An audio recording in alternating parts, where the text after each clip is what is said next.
Assalamu alaikum. Welcome to Khorasan, the Caliph and the Corruptor. This episode is titled Spiritual Khorasanis. Khorasan in Farsi means where the sun arrives from. Now think of the hadith about the sun rising from the west, which I see related to the spiritual Khorasanis. Now, years ago, I read a number of translations of the Quran. I was influenced by reading as much Rumi as I could get my hands on, including many selections from the Masnavi and in his other books of poetry. And I'm pretty certain that the idea of spiritual Khorasanis is derived from his writings in translation.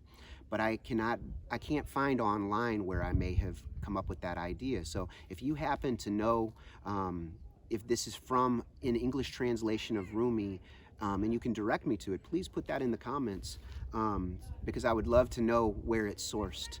But this is something that's stuck with me over the years whenever I hear about people focusing on Khorasan as the source of the black flags.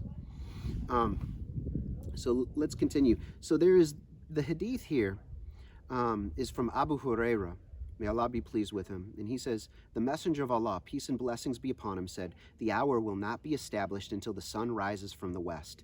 When it rises from the west, all people together will believe. Yet on that day, no soul will benefit from his faith if he did not believe earlier, nor earn good from his faith. This is from Bukhari and Muslim. Now, along these lines, Sheikh Imran Hussein often speaks of the final rain shower of scholarship from the Ummah. He sees Pakistan as the likely place where this will take place. I respectfully disagree with him on this point for a number of reasons, but not entirely. I think that the final shower will come from Muslims who have lived in the West or been educated in the West, among whom will be many children descended from the subcontinent, including Pakistan. It will also be from sincere reverts from not only Europe and America, but the whole world, because the whole world is now the West. So these reverts will come from many religious and cultural backgrounds, and therefore they will see and appreciate things within Islam that many Muslims are blind to and cannot currently understand, but hopefully they will soon, inshallah.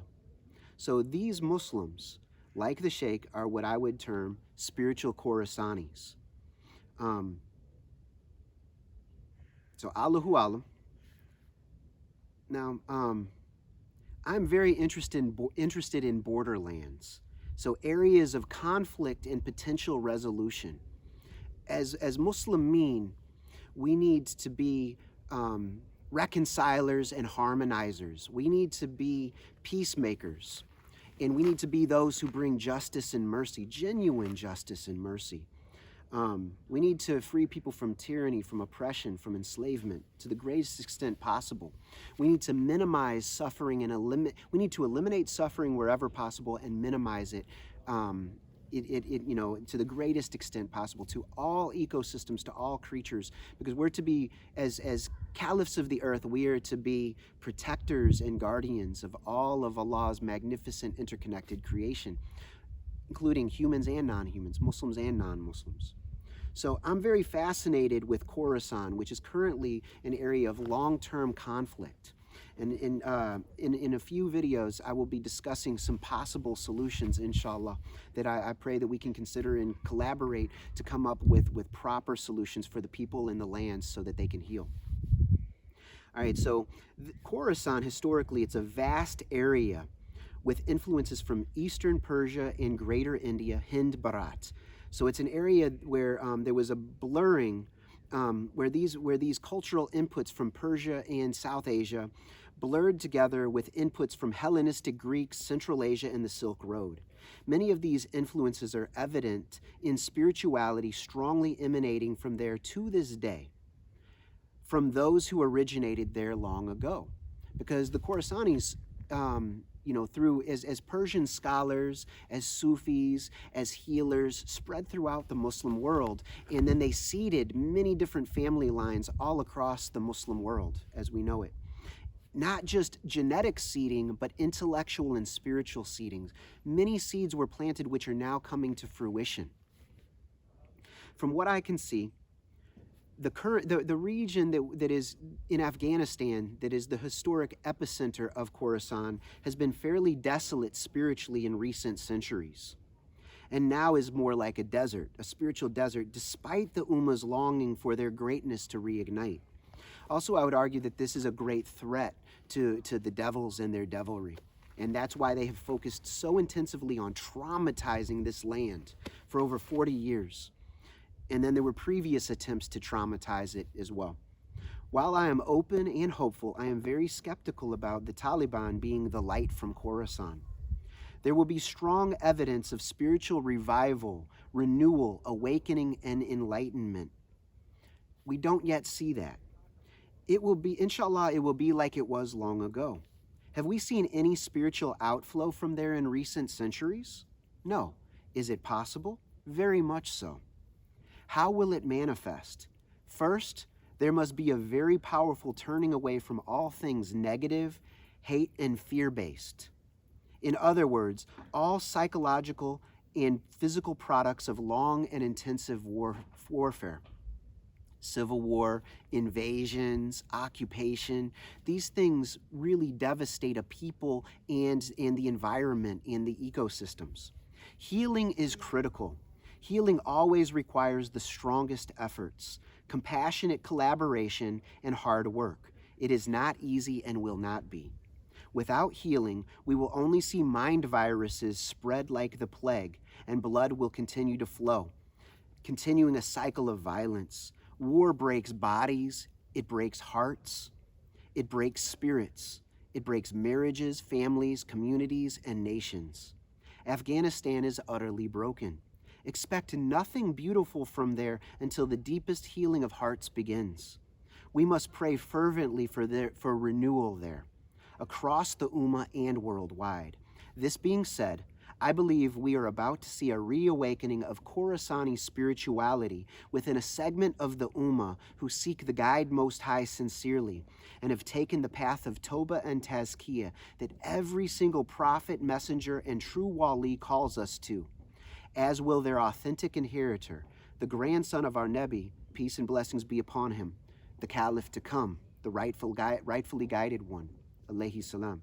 There is much evidence that the non-dual worldview and yogic purification practices of the Vedantic and Hatha Yoga traditions are Mahayana Buddhist derived, and these were very strongly connected to both Kashmir and Khorasan, as well as Punjab.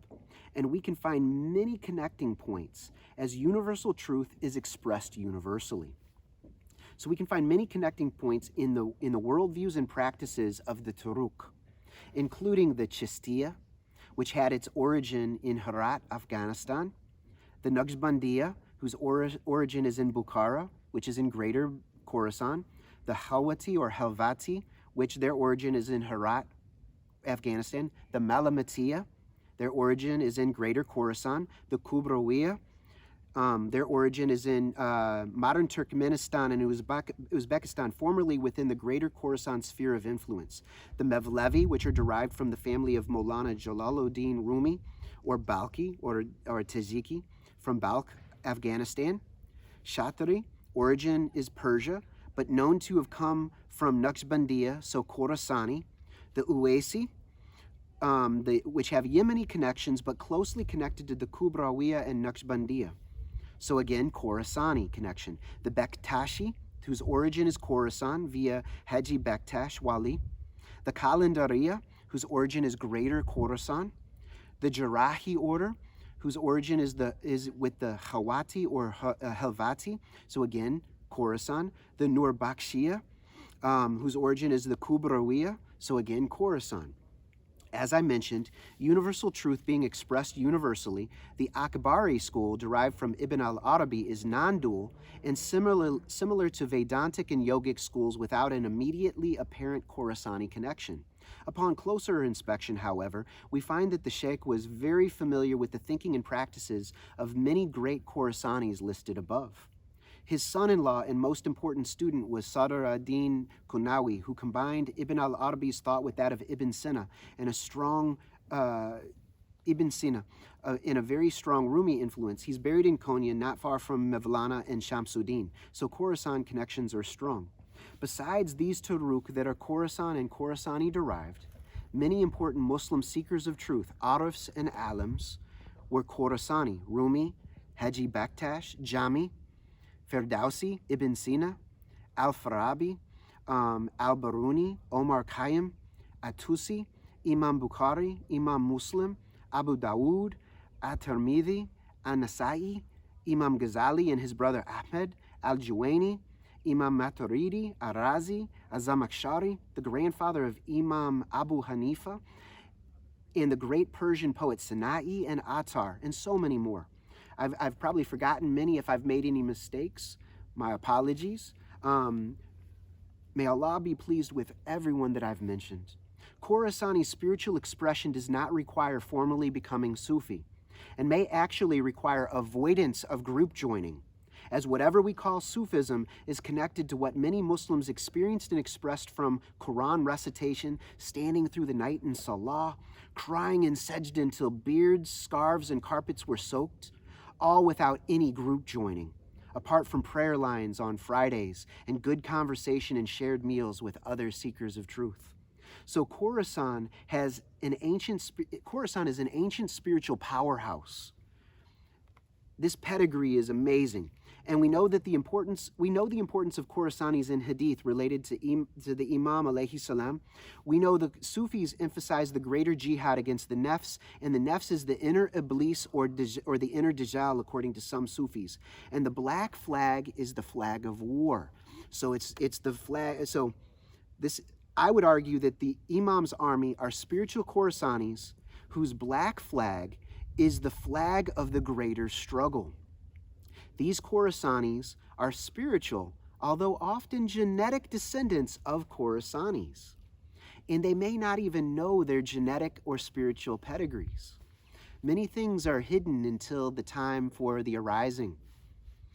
They will take bayah through Toba, meaning turning away from all unhealthy, toxic thoughts, words, and actions, purifying themselves, which is tazkiyah, through cleansing their bodies, their minds, and their hearts via a transformational set of practices, including mindful and deeply devoted salah and som practices, and especially dhikrullah and contemplation of Quran and the inner and outer worlds.